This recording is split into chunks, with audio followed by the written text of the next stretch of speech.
नमस्कार दोस्तों, आज मैं आपको सावन पूर्णिमा व्रत की कथा सुनाने जा रही हूँ। प्रेम से बोलिए कृष्ण भगवान की जय हो, भोलेनाथ की जय हो। द्वापर युग में एक समय की बात है कि यशोदा जी ने श्री कृष्ण जी से कहा कि हे कृष्ण, तुम सारे संसार के उत्पन्न करता, पोषक करता तथा उनके संहार करता हो।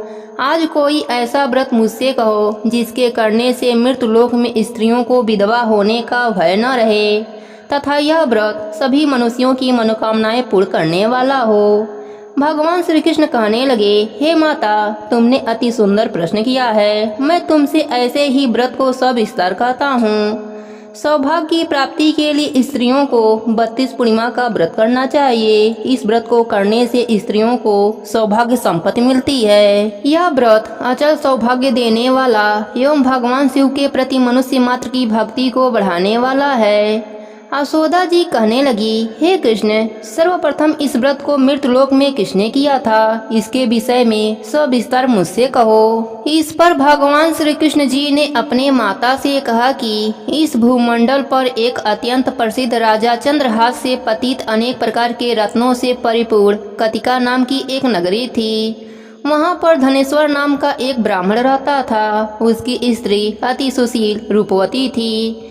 दोनों ही उस नगरी में बड़े प्रेम के साथ रहते थे। घर में अन्य धन आदि की कमी न थी। उनको एक बड़ा दुख था कि उनके कोई भी संतान न थी। इस दुख से वह अत्यंत दुखी रहते थे।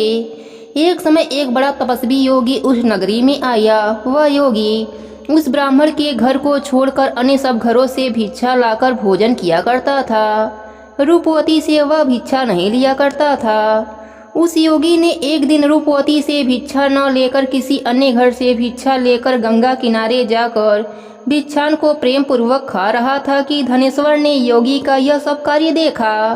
अपनी भिक्षा के अनादर से दुखी होकर धनेश्वर योगी से बोला, महात्मा जी, आप सब घरों से भिक्षा लेते हैं परंतु मेरे घर की भिक्षा कभी नहीं लेते, इसका क्या कारण है? योगी ने कहा कि निसंतान के घर की भीख पतितों के अन्न के तुल्य होता है और जो पतितों का अन्न खाता है वह भी पतित हो जाता है। चूंकि तुम निसंतान हो अतः पतित हो जाने के भय से मैं तुम्हारे घर की भिक्षा नहीं लेता हूँ। धनेश्वर यह बात सुनकर अपने मन में बहुत दुखी हुआ और हाथ जोड़कर योगी के पैरों पर गिर पड़ा तथा दुखी भाव से कहने लगा, हे महाराज, यदि ऐसा है तो आप मुझे पुत्र प्राप्ति का उपाय बताइए। आप सर्वज्ञ हैं, मुझ पर अवश्य ही यह कृपा कीजिए। धन की मेरे घर में कोई कमी नहीं परंतु मैं पुत्र न होने के कारण अत्यंत दुखी रहता हूँ। आप मेरे इस दुख का हरण करें, आप सामर्थ्यवान हैं। यह सुनकर योगी कहने लगे, हे ब्राह्मण, तुम चंडी की आराधना करो। ब्राह्मण घर आकर उसने अपने पत्नी से सब वृतांत कहा और तप करने वन में चला गया। वन में जाकर उसने चंडी की उपासना की। चंडी ने 16वें दिन उसको सपना में दर्शन दिया और कहा, हे धनेश्वर, जाओ, तेरा पुत्र होगा परंतु वह 16 वर्ष की आयु में मृत्यु को प्राप्त हो जाएगा। ब्राह्मण ने हाथ जोड़कर कहा, माँ, कोई ऐसा उपाय बताइए जिससे मेरा पुत्र अल्पायु न रहे।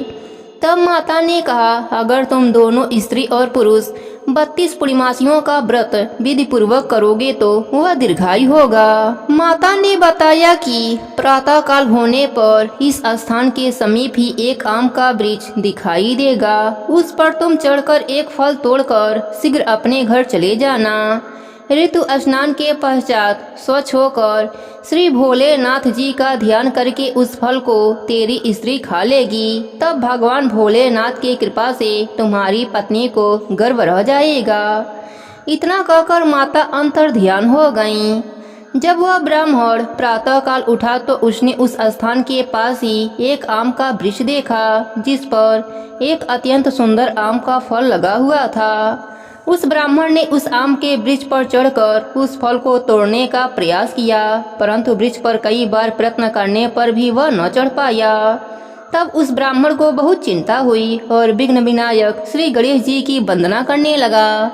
हे दयानिधे, अपने भक्तों के विघ्नों का नाश करके उनके मंगल कार्य को करने वाले, दुष्टों का नाश करने वाले, रिद्धि सिद्धि को देने वाले, आप मुझ पर कृपा करें।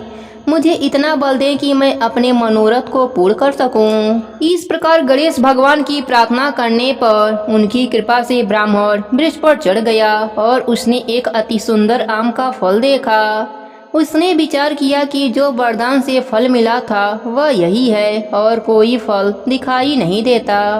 उस ब्राह्मण ने जल्दी से फल को तोड़ा और घर आकर अपने स्त्री को दे दिया। उसकी स्त्री ने अपने पति के कहे अनुसार उस फल को खा लिया और वह गर्भवती रह गई। देवी जी की असीम कृपा से उसे एक अत्यंत सुंदर पुत्र की उत्पत्ति हुई, जिसका नाम उन्होंने देवी दास रखा।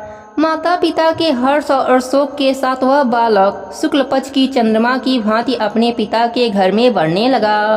भवानी की कृपा से वह बालक बहुत ही सुंदर, सुशील और विद्या पढ़ने में बहुत ही निपुण हो गया। दुर्गा जी की आज्ञा अनुसार उसकी माता ने 32 पूर्णिमा का व्रत रखना प्रारंभ कर दिया था, जिससे उसका पुत्र बड़ी आयु वाला हो। 16वां वर्ष लगते ही देवी दास के माता पिता को बड़ी चिंता हो गई कि कहीं उसके पुत्र की इस वर्ष मृत्यु न हो जाए। इसलिए उन्होंने अपने मन में विचार किया कि यदि यह दुर्घटना उनके सामने हो गई तो वह कैसे सहन कर सकेंगे। तब उन्होंने देवी दास के मामा को बुलाकर कहा कि देवी दास 1 वर्ष तक काशी में जाकर विद्या अध्ययन करेगा और उसको कभी भी अकेला मत छोड़ना और 1 वर्ष के बाद इसको घर लाना। ब्राह्मण और उसकी पत्नी ने अपने पुत्र की मंगल कामना के लिए दुर्गा माता की आराधना और पूर्णिमा का व्रत रखना आरंभ कर दिया था। मामा और भांजा रात्रि बिताने के लिए एक गांव में ठहरे। उस दिन उस गांव में एक ब्राह्मणी की अत्यंत सुंदरी गुणवती कन्या का विवाह होने वाला था। संयोगवश होने वाला दूल्हा काना था। यह बात वर के पिता ने छिपा कर रखी थी। उसने जब देवी दास को देखा तो सोचा इसी से कन्या का लग्न करा देता हूँ और विदाई अपने बेटे के साथ करा दूंगा। वह इस बात को लड़के के मामा से बोले। वह तैयार हो गए। देवी दास का विवाह संपन्न हो गया। विवाह कार्य समाप्त होने के बाद भोजन करने वर और वधू बैठे। देवी दास उस कन्या के बारे में सोचकर रोने लगा। कन्या ने रोने का कारण पूछा तो देवी दास ने सारा वृतांत सुना डाला। इस पर कन्या ने कहा, हमारी शादी अग्नि के सामने हुई है। हम आपको ही अपना पति मानते हैं। मैं आपकी ही पत्नी रहूंगी, किसी अन्य की कदापि नहीं। तब देवी दास ने कहा, ऐसा मत कहो, क्योंकि मेरी आयु बहुत थोड़ी है। मेरे मरने के बाद तुम्हारी क्या गति होगी। परंतु कन्या ढीठ विचारों वाली थी। वह बोली, जो आपकी गति होगी वही मेरी भी गति होगी। हे स्वामी, आप रोना बंद कीजिए और भोजन ग्रहण कर लीजिए। देवी दास जब जाने लगा तो 3 नगों वाली अंगूठी अपने पत्नी को दिया और बोला, हे प्रिय, मैं काशी जा रहा हूँ। और वह काशी चला गया। जब विदाई का वक्त आया तो कन्या ने अपने पिताजी को सारी बातें बताई। लड़की के पिता ने सब बारातियों को बुलाकर लड़के के पिता को अपमानित करके विदा कर दिया। वह सब आजे बाजे के साथ चले गए। भगवान श्री कृष्ण बोले, हे माता, इस प्रकार देवी दास काशी में पहुंच गया। एक रात्रि एक सर्प उसको डसने आया, परंतु व्रतराज के प्रभाव से उसको काट नहीं पाया, क्योंकि उसकी माता ने कई बार 32 पूर्णिमा का व्रत कर लिया था। जब 1 वर्ष काशी में बीत गया तब देवी दास अपने मामा के साथ घर आने के लिए चल दिया। रास्ते में उसी गांव में रुका जहां उसकी शादी हुई थी। लड़की के पिता ने उसको पहचान लिया और बड़े सम्मान से अपने घर ले गए। भगवान श्री कृष्ण जी कहने लगे कि इस प्रकार धनेश्वर 32 पूर्णिमा के व्रत के प्रभाव से पुत्रवान हो गया। जो भी स्त्रियां इस व्रत को करती हैं वे जन्म जन्मांतर में वैधर्भ का दुख नहीं भोगती और सदैव सौभाग्यवती बनी रहती हैं। यह मेरा वचन है, इसमें कोई संदेह नहीं। यह व्रत पुत्र पौत्र को देने वाला तथा संपूर्ण मनोकामनाओं को पूर्ण करने वाला है। 32 पूर्णिमाओं के व्रत करने से व्रती की सब प्रकार की इच्छा भगवान शिव जी की कृपा से पूर्ण हो जाती है। हे भोलेनाथ, जैसे आपने देवी दास पर अपनी कृपा करी वैसे ही अपने सभी भक्तों पर अपनी कृपा बनाए रखना। सबके व्रत को पूर्ण करना। प्रेम से बोली भोलेनाथ की जय हो। कृष्ण भगवान की जय हो।